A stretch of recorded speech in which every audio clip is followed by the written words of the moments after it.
Greetings, patrons, community. Inviting you into a video centered on mindful, meditative, intentional breathing. How we just might float and consider connecting more intentionally to our breath as a practice. I'm bundled in 6 layers here. It's a blizzard of snow outside here in Denver, Colorado. And I've ushered in some candle spirit with us, just movement and just so many things that float around some of these invitations. And I collect some of these amazing sticks as I'm out walking, and thought I'd set those up behind us just to bring us into a little bit of space outside of sometimes the just the constriction of walls.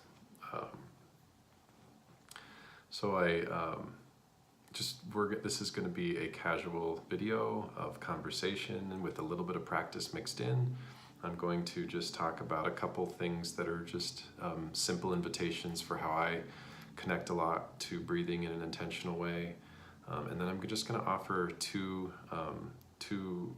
simple invitations, teachings, one from one of my teachers at the Living School for Action and Contemplation in New Mexico, Father Richard Rohr, who's a Franciscan priest, and the other from Thich Nhat Hanh, who is just this amazing wisdom teacher within the Buddhist tradition, specifically connected to what I and others talk a lot about as engaged contemplative movement in the world. So we'll float with some of those things, but just as we kind of move into this reflection together and into this invitation together, let's just take a couple just deep breaths right where you are. Feel free to close your eyes just to bring yourself here into your body, wherever you are.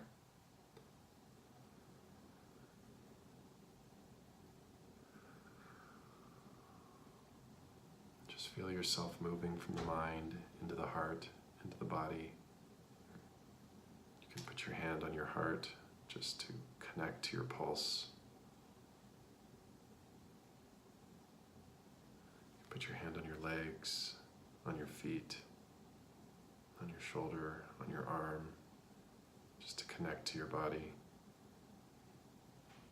to honor it.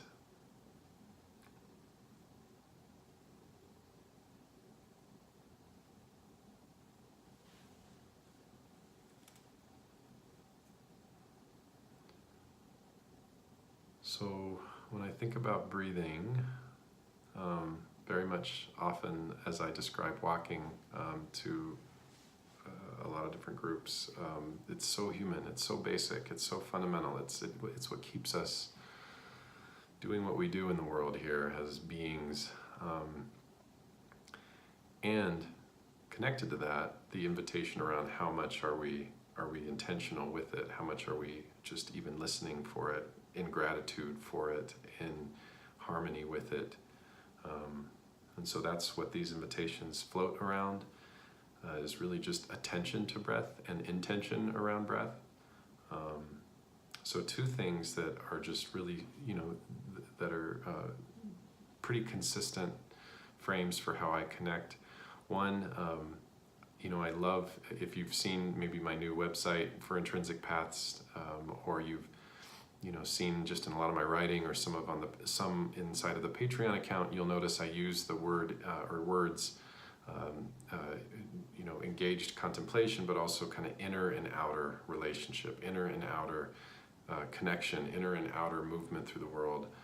And so I think our breathing is just such a simple, we are taking in, we are breathing in the reality of the world around us, people, planet, spirit, air, and then we breathe out presence, attention, action, being in the world around us. And so, I add, thinking about that connection to our breath, thinking about breathing in love and breathing out, love. Breathing in, love. Breathing out, love. And this isn't fuzzy. It can be, but it's not fuzzy love. It's not fuzzy, fuzzy feelings in love. This is the work of love, the work of, I'm breathing in, maybe I'm stressed, maybe I've got a lot on my plate, maybe there's a lot of fog, maybe there's hard things that are stacking, or maybe it's just another day, or maybe it's a really good day and things are feeling open and clear. Whatever the arrangement, to breathe in love invites us to think about those who love us, to think about how we're mirrored by the natural world, thinking about God's loves, the love of spirit, the love of ancestors, whatever our tradition, that we're breathing that in to fill up our bodies and our capacity, to fill up our movement, to fill up how we're going to move through the day, that we're taking time to breathe it in, to feel affirmed, to feel seen, to feel loved, to feel grounded. And then we breathe it out, that we breathe that from that place of breathing it in, that we're breathing out love, our capacity to be present to others, to be present to the natural world, to be present to our own movement in it and through it. And so this notion of the engaged contemplative, someone who practices contemplation and meditation and inner grounding, that can then move through the world with people, with systems, with earth, with spirit, in a way that's grounded, that's full of affirmation and contentment to some degree. That if we have more grounded beings that are open and present to their own inner work, then we have a lot more people hopefully out in the world freeing and loving and being protectors and stewards and healers for a world, for and with and through a world where there is a lot of pain and there is a lot of suffering and there are a lot of hard lines, and for some of us more than others. And so how are we stewards of peace, stewards of healing, stewards of justice from a place of inner wisdom and inner ground? So so back to our breath, breathing in love, breathing out love. The second thing that just connects a lot to me with my practice around breathing is relationship and proximity to trees. And this might seem like an obvious thing. I mean, if you follow my Instagram or any of the social media, you notice that I am just obsessed with my and/or our relationship to trees, and just how much they have to teach us, that so much of their design and orchestration and facilitation in the sky has just so much to teach us about how we can move and be grounded and be connected to everything that we go through. And they're so perseverant, they're so resilient, and they're our breathing partners. So specific to breath, if you're out moving, if you're out walking, if you're just wherever you are, to use trees as signals, as reminders to breathe and breathe out, to be just attentive and to be grateful and to be infilling and outfilling with our breath, that you are just a little closer to being present to your own breathing existence and what that means and what that is. Trees catching our carbon dioxide and providing us oxygen.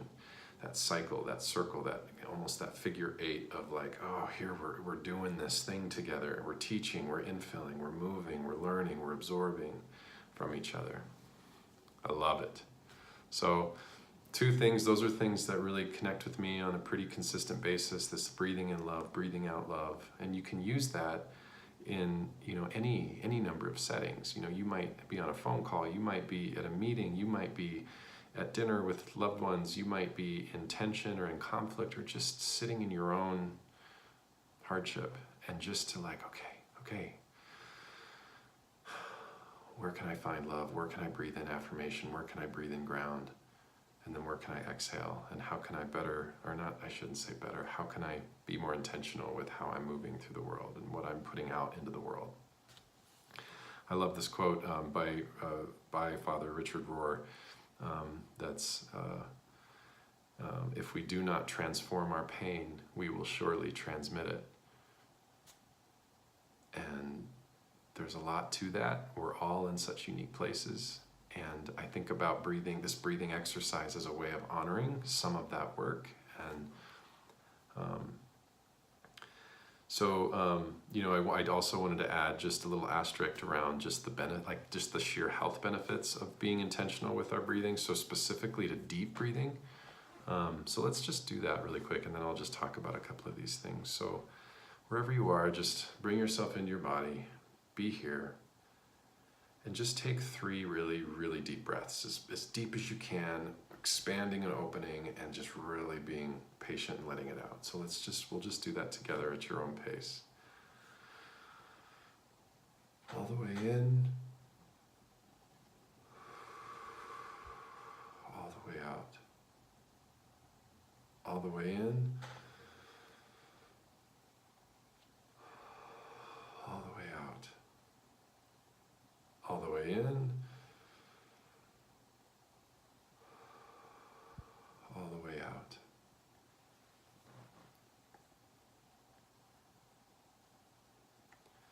That when we do deep breathing, there's so many things written on how it impacts, because it's pushing more oxygen to our heart. So it's pushing our circulatory system to move and deliver cells, and it's almost like aerobic exercise. Like you're expanding and moving and pushing all these things to do what they're made to do. Helping us detoxify, moving toxins throughout the veins and the body, and all the things that store different things that we take in each day. Providing, and pushing our nervous system around relaxation. So, it just neutralizes stress. It elicits a calming feeling, and I think that leads into another one around mental clarity. You can just, as you're breathing in, you almost feel like there's just a rush of air or water even going through cobwebs that are just kind of caught in how things get stuck. Just allowing us to recenter, allowing us to just realign and to be more fully present and connected, and then just easing pain. With oxygen, it's releasing endorphins, and so we're just caring for how our body cares for itself to some degree. So we're really pushing those things, making those stronger. So that's just an added how we can do this for our own movement through the world. So 2 additional practices. I know this is probably going to be a long video, but I hope that's okay. You can slice it up and dice it up and come back to it, hopefully. But this one practice is also by Father Richard Rohr, Franciscan, from the Christian tradition. And I'm just going to read his words for this. This is out of his book called The Naked Now. And I just love it. It's called the Yahweh Breathing Prayer. So if you have a Jewish, Christian,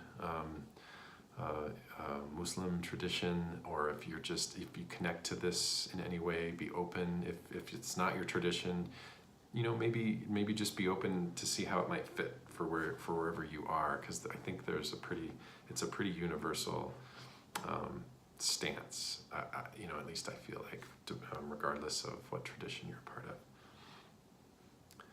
I'm going to just read some of his words. The breath is a primary example of how we cannot control our happiness, despite our best efforts. Our bodies breathe automatically, without contrivance, clinging, overthinking. The air is freely given.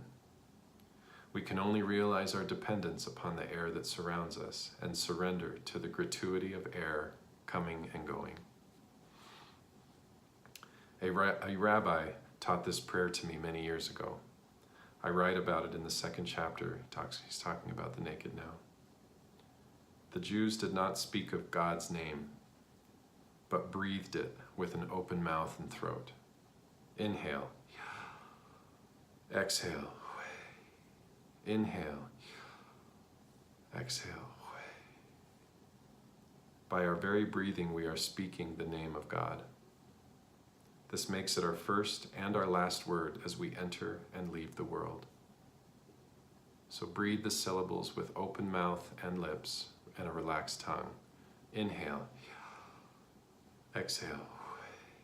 Inhale. Exhale.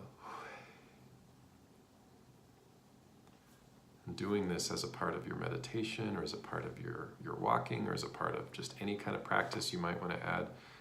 I think this is just a beautiful, that when we think about not needing to put words for God, for spirit, for anything that we're in reverence to, in prayer to, in humble attention to, that almost to put a word to it limits its relationship to us. So I just love that our actual breath is a prayer. And it's this, as he says, I love the first and our last word as we enter and leave the world. So we'll just hold that for a couple seconds.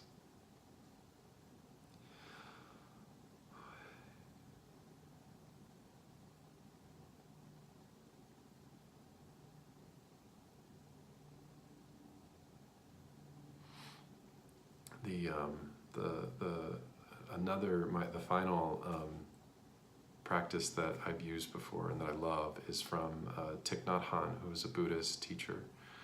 And this is from his book, The Art of Living. And it's a mindful breathing practice.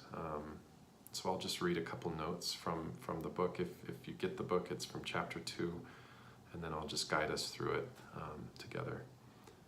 So you bring your whole mind and body into harmony through this practice, concentrating on the wonder of breath.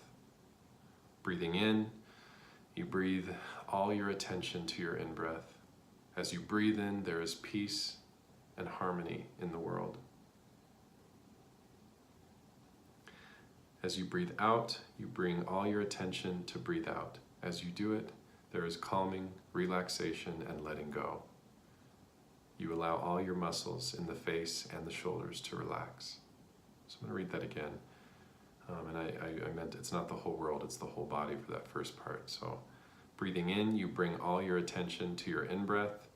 As you breathe in, there is peace and harmony in the whole body, and maybe in the whole world, if we think about that inner and outer relationship. Breathe out, you bring all your attention to breathe out. As you do it, there is calming, relaxation, and letting go. You allow all your muscles in the face and shoulder to relax. So here he talks about you don't have to force yourself to breathe in and out. You don't have to interfere. Allow it to take place naturally. As you do it, imagine someone playing a very long note on a violin, drawing the bow back and forth across the string. It's as if you're drawing an image of breath. When you draw the image of breath, it would be more like a figure eight than it would be a straight line. So here's his practice with, post that introduction. So breathing like this is mindfulness. So just shut your eyes if you want to, and we'll just breathe together for a little bit, and I'll guide us.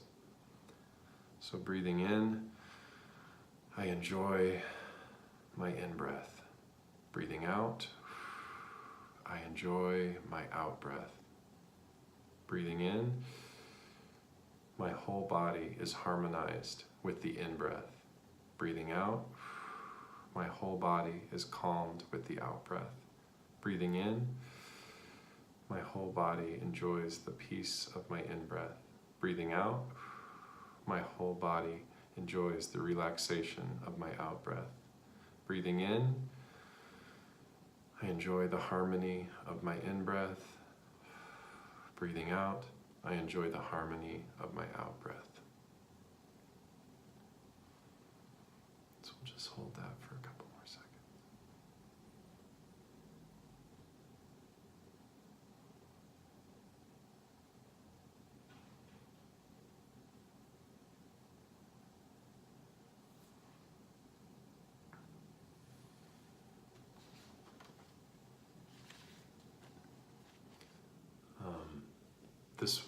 I think I mentioned this at the beginning, but if I didn't, this is a This was inspired actually this morning from a dear friend of mine, Sista Ote. We did a Facebook Live. You can catch some of that, a lot of the same stuff I just shared, but in a more dialogue fashion on the Intrinsic Path's Facebook page. She is an amazing leader. She's a healer, energy coach.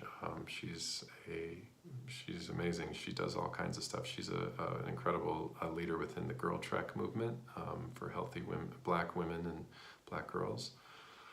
She's an amazing being, and so she inspired this kind of conversation on mindful breathing. And so it was fun for me to kind of put together what I use for my own, just not only my own practices, but sometimes when I guide groups and walking outings.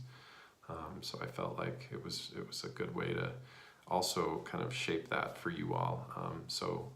Her Facebook page is called the Sista Ote and the Georgia Green Project. She also does a lot of stuff with just gardening and plants and herbs and just kind of natural landscape stuff. So just stay connected to her if you want to learn more. And I would love your feedback, ideas. Please just, no need to, I mean, if you've reached the end of this video, congrats, it's 21 plus minutes. But I hope you are able to pull and draw one or two or maybe all of these practices just in your own being in this world, wherever you are, as you are. That our breathing is such an anchor for our relationship to all that is, our relationship to our bodies, and just all the complexity and weight that we carry, and where we store it and where we harbor it and what we know of it, what we don't know of it, how we move through it. So just be invited to not only bring that into your own space, but maybe even consider bringing it into your family, into your relationship, into the workspace where you just guide people into just some deep breaths before you start a meeting.